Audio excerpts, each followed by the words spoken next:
Assalomu alaykum aziz birodarlar. Bugungi obyektimiz ham mana nihoyasiga yetib qoldi. İşlerimizni bitkazdik. Shkafimiz juda chiroyli chiqdi. Uyning egasi xursand. Xo'p, shkafimizda mana pushvetli g'aladonlar, veshilka bo'ladi.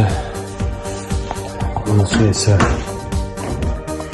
mana razvidnoy kostyumlar uchun ikkita tepasida o'nkasi. Bu ham xuddi shunday termoli 3 qavatli tufli qo'yadigan.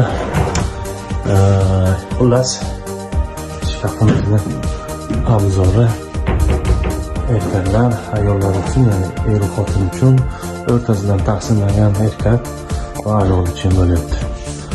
Eshiklar ikki tomoni oynali. Xullas, ishlarimizni bitkazib, uyning egasiga topshirib ketamiz. Like va podpiska agar yoqqan bo'lsa.